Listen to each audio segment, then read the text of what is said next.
आज हम देख रहे हैं क्लास 12 का geography second book chapter number आपका 9 है और चैप्टर का नाम है भारत के संदर्भ में नियोजन और संतत पोषणीय विकास। तो है क्या कि भारत के संदर्भ में नियोजन और संतत पोषणीय विकास। तो सबसे पहले हम जानते हैं कि नियोजन क्या होता है। तो नियोजन शब्द का जो ज्यादातर प्रयोग है आर्थिक विकास के लिए किया जाता है। मतलब जब भी कोई एरिया डेवलप करता है तो उसके लिए नियोजन शब्द का जो है प्रयोग किया जाता है। फिर जैसे कि आपका है क्या कि 1 जनवरी 2015 को विकास के लिए क्या किया गया कि योजना आयोग को चेंज करके नीति आयोग बनाया गया। और उस समय प्रधानमंत्री कौन थे? तो आपके नरेंद्र मोदी थे। मतलब नरेंद्र मोदी, पूछा जाएगा आपसे कि योजना आयोग को भंग किसने किया? तो नरेंद्र मोदी ने। और इसके जगह पर क्या लाया? तो नीति आयोग लाया। ठीक है, नीति आयोग कब लाया भाई साहब? तो 1 जनवरी 2015 को। और योजना आयोग की स्थापना से ये पूछ लिया जाएगा कि योजना आयोग की स्थापना कब हुई? 15 मार्च 1950 को हुआ। कब हुआ? 15 मार्च क्या जी? 1950। तो इसमें आपने क्या देगा कि योजना आयोग को भाई साहब योजना आयोग का नाम चेंज कब किया जाता है? तो 1 जनवरी 2000 क्या जी? 15 को। और इसका नाम क्या रखा जाता है? नीति आयोग। क्या जी? नीति आयोग। और आपसे है क्या कि योजना का स्थापना कब होती है? 15 मार्च 1950। ये क्या है? 50। और इसके बाद पंचवर्षीय योजना लाया जाता है। काहे के लिए भाई? आर्थिक नियोजन के लिए, मतलब लोगों का विकास करने के लिए। जो भी मतलब थोड़ा गरीब क्षेत्र है या जो भी थोड़ा इलाका जो थोड़ा कमजोर है तो उसको आगे बढ़ाने के लिए। अब पंचवर्षीय योजना में आपका है क्या कि पहली पंचवर्षीय योजना कब होती है? तो 1951 से 1956 के बीच पहली पंचवर्षीय योजना कब होती है? 1951 से 1956। पंचवर्षीय योजना वैसी योजना है जो 5 साल के लिए होगी। कितने साल की होगी? 5 साल की। और अभी तक टोटल कितनी पंचवर्षीय योजना हुई थी भाई साहब? तो आप याद रखना, टोटल पंचवर्षीय योजना भाई 12 हुआ। कितना जी? 12 हुआ है। वर्तमान समय तक कितना हुआ जी? 12 हुए हैं। ये भी आप ऑब्जेक्टिव याद रखेंगे। अब देखो है क्या कि SFDA, ठीक है ना, मतलब यहाँ पर आपका ये है कि शॉर्ट आपका फार्मर डेवलपमेंट एकेडमी, मतलब आपका है क्या लघु किसान विकास संस्था। सुनाई रहा आपको मेरी बात? लघु किसान विकास संस्था, ठीक है। और यहाँ पर आपका है क्या कि मतलब मेडिबल टाइप के, मतलब सीमांती किसान विकास संस्था। इन दोनों का जो विकास है किस पंचवर्षीय योजना के तहत किया गया? तो 8वीं पंचवर्षीय योजना के तहत किया गया। तो आपसे पूछ लिया जाएगा कि शॉर्ट में फॉर्म में आप सवाल पूछ जाएंगे कि SFDA और MFDA का जो विकास है वो किस पंचवर्षीय योजना के तहत किया गया? तो 8वीं पंचवर्षीय योजना के तहत किया गया। मतलब इसमें किसानों को जो है फायदा पहुंचाने का काम किया था। किसानों को मतलब लोन पास करवाने का मतलब काम किया गया। मतलब जो किसान है जो बड़े पैमाने पर समूह बनाएंगे और वो खेती करेंगे तो उनको मतलब कुछ पैसा दिया जाएगा और वो आसानी से मतलब कुछ सामान खेती का खरीद सकते हैं और आसानी से सिंचाई कर वहाँ पर बहुत ज़्यादा मतलब इनकम को कर सकते हैं। इसके अलावा देखिए आपका है क्या मतलब जो सूखा संभावित क्षेत्र था, मतलब वैसा क्षेत्र जहाँ पर सूखा होने की संभावना होती है उसे सूखा संभावित क्षेत्र कहा जाएगा। तो वहाँ पे भी मतलब गवर्नमेंट ने कहा कि जो सूखा संभावित क्षेत्र हो जाए तो वहाँ के लोग कैसे जिएंगे, तो उनके बारे में भी गवर्नमेंट ने क्या किया? सोचा। और चौथी पंचवर्षीय योजना के तहत, ठीक है, चौथी क्या जी? पंचवर्षीय योजना के तहत उनको लाभ पहुँचाया। और आपका है क्या कि मतलब उसमें एक रिसर्च करवाया। तो 1967 में 67 जिले, 1967 में क्या जी? 67 जिले सूखा संभावित क्षेत्र थे। मतलब सुखाड़ से मतलब उसमें सूखा आने का संभावना होता था। तो वैसे ही क्षेत्रों के लिए क्या गवर्नमेंट ने क्या किया? मतलब आदेश दिया कि वैसे क्षेत्र पर थोड़ा बहुत हम लोग हेल्प करेंगे, मदद करेंगे। किसके तहत भाई साहब? पंचवर्षीय योजना के तहत। फिर आपका है कि जो पर्वतीय क्षेत्र है तो पर्वतीय क्षेत्र में भी मतलब जो पर्वतीय क्षेत्र का भी विकास के लिए क्या किया गया कि पर्वतीय पंच, मतलब कौन से पर्वतीय पंच का जी? 5। यहाँ से आप याद रखेंगे कि पर्वतीय क्षेत्र का विकास के लिए किस योजना को अपनाया गया? तो पंचवर्षीय योजना को 5वीं पंचवर्षीय योजना को अपनाया गया। ठीक है, 5वीं पंचवर्षीय योजना को अपनाया गया। और सूखा संभावित क्षेत्र के लिए 14। और आपका SFDA और MFDA के लिए किसको अपनाएगा? 8। अब इसके बाद आपका जो हेडिंग आता है टॉपिक केस अध्ययन। क्या जी? केस अध्ययन, ठीक है, मतलब केस स्टडी आप बोल सकते हैं। केस कैसी बोलते हैं, ठीक है। अब देखो भाई क्या कि भरमौर क्षेत्र, क्या जी? भरमौर क्षेत्र। भरमौर क्या है? जनजाति, क्या जी? जनजाति। और हमारा हेडिंग है भरमौर क्षेत्र और समन्वित जनजाति। समन्वित जनजाति का विकास कार्यक्रम। विकास क्या जी? कार्यक्रम। तो सबसे पहले बात आप ये जानेंगे कि भरमौर एक जनजाति है जिसका विकास 5वीं पंचवर्षीय योजना के तहत किया गया। कब किया गया जी? 5वीं पंचवर्षीय योजना के तहत किया गया। कब किया गया भाई साहब? 1974 के दशक से। कब किया जी? 1974 के दशक में किया गया। और ये जो भरमौर है आपका है क्या कि मतलब ये लोग कितने लोग रहते हैं अपने इलाका में? तो 2011 की जनगणना के अकॉर्डिंग आपका है क्या 39,113 लोग हैं। कितना जी? 39,113 लोग। मतलब आपका प्रति वर्ग किलोमीटर 21 व्यक्ति है। कितना है? मतलब 1 किलोमीटर में 21 लोग हैं। कौन जाति के भाई? तो भरमौर जाति के। क्या जी? भरमौर जाति के जो लोग हैं 1 किलोमीटर में कितने लोग रहते हैं? 21 लोग रहते हैं। क्या जी? 21 लोग। ये जंगल वाले इलाके में रहते हैं, खासकर मतलब कबीला टाइप में। अब देखो इसका है क्या, इसका विकास ज्यादातर कहाँ किया गया? तो हिमाचल प्रदेश। कहाँ जी?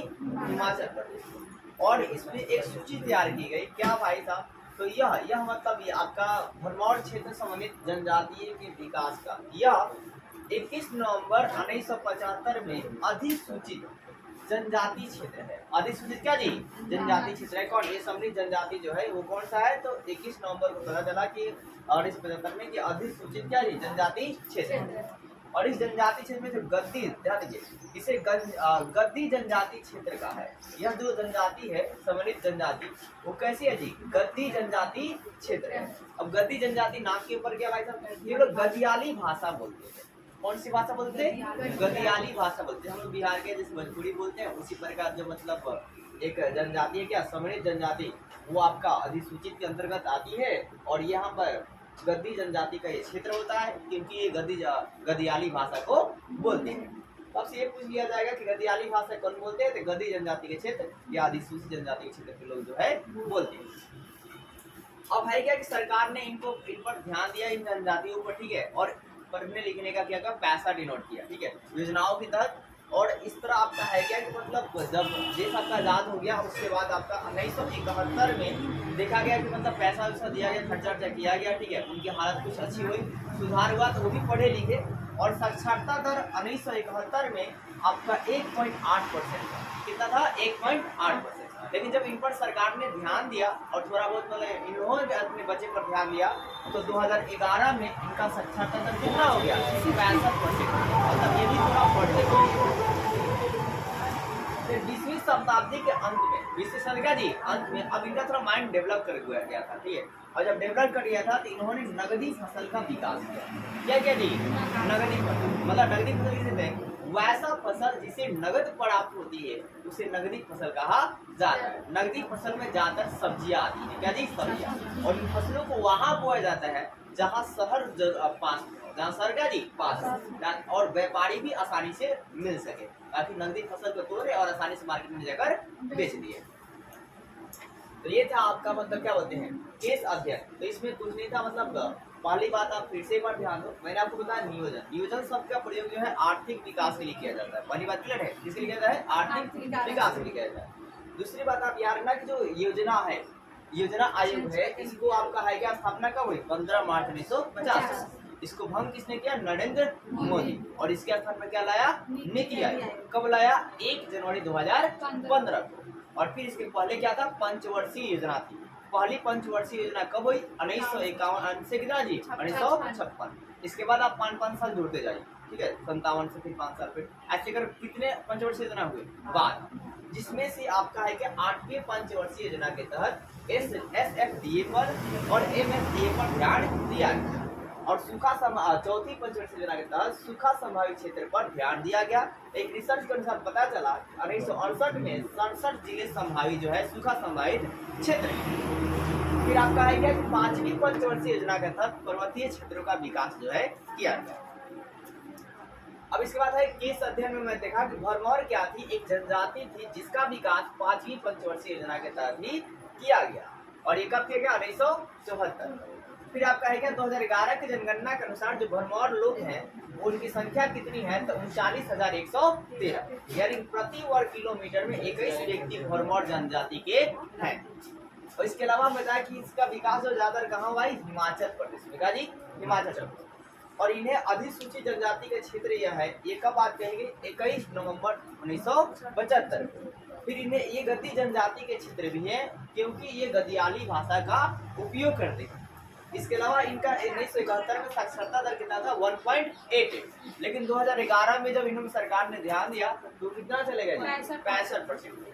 इसके बाद इनको और समझदारी आ गई और 20वीं शताब्दी के अंत तक इन्होंने नकदी फसलों का उपयोग जो है करना चालू कर दिया और भी पैसा जो है कमाना चालू कर दिया। अब आपका है संतत विकास, संतत पुष्णीय विकास। तो जो आपका लगातार विकास होते जाता है उसे हम लोग संतत विकास कहते हैं। वर्तमान समय ही लगातार विकास होता है, फ्यूचर को बिना मतलब नुकसान पहुंचाए हुए, उसे हम लोग संतत विकास कहा जाता है। तो यहाँ पर संतत विकास मतलब एक राइटर भी बोलेंगे उसको क्या कहा जाएगा। तो यहाँ पर ये देखिए कि यह 1960 में लाया गया। संतत विकास कब आया भाई साहब, 1960। ये क्या है, पर्यावरण का विकास है। ये क्या जी, पर्यावरण, मतलब एक लाइन में आप कोई भी बोल सकते हैं, पर्यावरण के विकास को संतत विकास कहा जाता है। इसे कब लगा जी, 1960 में। अब फिर औद्योगिक विकास हुआ, फिर क्या हुआ जी, औद्योगिक विकास हुआ। पर्यावरण के विकास के बाद क्या हुआ, औद्योगिक क्या जी, विकास किया गया। फिर 1968 में एरियल लिच एक किताब थी जिसका नाम था द पॉपुलेशन बम।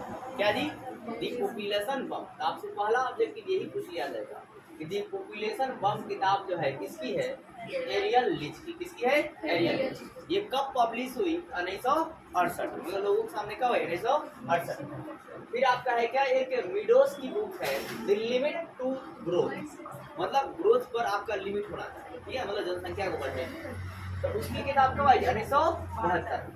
और ये दोनों किताबें पर्यावरण के चिंता के बारे में बतलाती है। मतलब बतलाती है कि जिस प्रकार जनसंख्या बढ़ रहा है उस तरह आपका पर्यावरण को अति दोहन जो है मतलब होगा, और जब पर्यावरण का अति दोहन होगा तो हमें नुकसान जो है बहुत ज्यादा होने, मतलब हमारे इस चिंता का विषय जो है बना रहेगा। अनेकों प्रकार ग्लोबल वार्मिंग होंगे, अनेकों तापमान क्या हो जाएगा, बढ़ जाएंगे, मौसम का कोई ठिकाना नहीं रहेगा, कब बारिश होगा कब मतलब गर्मी होगी। तो ये दोनों किताबें इन्होंने मतलब है क्या पर्यावरण की चिंता के बारे में बताया। फिर संयुक्त राष्ट्र ने इन चीजों को देखते हुए क्या किया, संयुक्त राष्ट्र, ठीक है ना, संयुक्त राष्ट्र ने क्या किया, संघ ने क्या किया कि विश्व पर्यावरण, क्या जी, विश्व पर्यावरण और विकास आयोग की स्थापना। तो आपसे पूछ लिया जाएगा कि विश्व पर्यावरण और विकास आयोग की स्थापना किसने की, संयुक्त राष्ट्र संघ ने। किसने किया जी, संयुक्त राष्ट्र क्या जी, संघ ने किया। मतलब अभी विश्व पर्यावरण और विकास आयोग की स्थापना क्यों किया गया, क्योंकि भाई साहब इन्वायरमेंट में क्या हुआ, आपका जो मतलब ये प्राकृतिक था, इसमें जनसंख्या का तेजी से बढ़ रही और तेजी में बढ़ रही थी, ऐसे में पर्यावरण खतरा में जा रहा है, क्या जी, खतरा में जा रहा था। तो पर्यावरण को बचाने के लिए, ठीक है, पर्यावरण बचाने के लिए क्या किया गया, विश्व पर्यावरण विकास आयोग की स्थापना, विश्व पर्यावरण विकास आयोग क्या किया गया, स्थापना किया गया। और इसके तहत पर्यावरण के लिए अनेकों प्रकार के रूल नियम जो है निकाले गए। इसी संदर्भ में पर्यावरण दिवस जो है कब मनाया जाता है, 5 जून को मनाया जाता है। कब मनाया जाता है जी, 5 जून को पर्यावरण दिवस मनाया जाता है। पर्यावरण आपसे देखिए कोई भी दिवस क्यों मनाता है, लोगों को जागरूक करने के लिए। किसके लिए जी, लोगों क्या जी, उससे रिलेटेड जागरूक। पर्यावरण को हमें बचाना चाहिए, पेड़ पौधे हमें ज्यादा से ज्यादा लगाना चाहिए, ठीक है। अगर मान के चलिए मतलब अगर एक क्या बोलते हैं 1 दिसंबर को एड्स दिवस मनाया जाता है। एड्स दिवस क्यों मनाया जाएगा, क्योंकि भाई साहब की मतलब लोगों को जागरूक किया जाए कि मतलब जो एड्स है वो सबसे भयंकर बीमारी है, उससे हमें दूर रहना चाहिए। और ताकि कम से कम मतलब इसे देखिए, जब कोई लोग जो है ना किसी बीमारी के बारे में चाहे किसी चीज के बारे में जब उसकी समस्याओं को जान जाएंगे तो वो गलती जल्दी नहीं करेंगे। अब देखो आपका है क्या साहब कि मतलब विकास आयोग की स्थापना होगी, जिसके प्रमुख कौन थे मतलब स्थापना के, तो नॉर्वे के पीएम थे। नॉर्वे क्या था जी, पीएम थे, प्रधानमंत्री थे, क्या थे, गौरव, क्या जी, गौरव रलेम, क्या जी, गौरव रलेम ब्रंटलैंड। कौन थी, गौरव रलेम, क्या जी, ब्रंटलैंड थी। क्या नाम है, गौरव रलेम, गौरव रलेम ब्रंटलैंड, लेडीज थी। और इन्होंने क्या किया कि 1987 में ओवर कॉमन क्या जी, फ्यूचर की आपका एक निकाली जिसको ब्रंटलैंड रिपोर्ट भी कहते हैं। ओवर कॉमन फ्यूचर एक रिपोर्ट निकाला जिसे ब्रंटलैंड रिपोर्ट भी कहते हैं, क्योंकि इन्होंने रिपोर्ट निकाली थी, ठीक है। इसके तहत ब्रटलैंड रिपोर्ट विकसित। और इस रिपोर्ट के अनुसार संतत विकास क्या है ये जान। तो इस रिपोर्ट के अनुसार आपका है क्या, एक ऐसा विकास, पहला लाइन क्लियर है ना, एक ऐसा विकास जिसमें आपका है क्या कि भविष्य में मतलब फ्यूचर में आने वाली पीढ़ियों की आवश्यकता। तो एक ऐसा विकास जिसमें भविष्य में मतलब फ्यूचर में आने वाली पीढ़ियों की आवश्यकता पूर्ति को प्रभावित किया बिना, मतलब फ्यूचर में जो पीढ़ी आएगी उसको बिना नुकसान किए, बिना प्रभावित किए बिना वर्तमान में पीढ़ियों की अपनी आवश्यकता को पूर्ति कर लेना, मतलब वर्तमान में अपनी व्यवस्था अच्छी से कर लेना, लेकिन फ्यूचर में जो पीढ़ी आएगी उसको नुकसान न हो, ऐसे विकास को संतत विकास कहा जाता है। ठीक है, तो मतलब आपका है क्या, मतलब ब्रटलैंड रिपोर्ट के अनुसार संतत विकास किसे कहा जाएगा, तो वैसा विकास जो आपका है क्या भविष्य में जो पीढ़ी आ रही है उसको बिना प्रभावित किए वर्तमान समय में आप विकास करते हैं किसी भी फील्ड में, पर्यावरण में चाहे अपने एरिया में, ठीक है, तो आपको है क्या उसी विकास को संतत पोषणीय विकास कहा जाएगा। क्लियर है? तो उम्मीद करता हूँ आपको समझ में आया होगा, और वीडियो को ज़्यादा लाइक कीजिए और चैनल को सब्सक्राइब कीजिए और कम से कम 2 लोगों को जरूर भेजिए।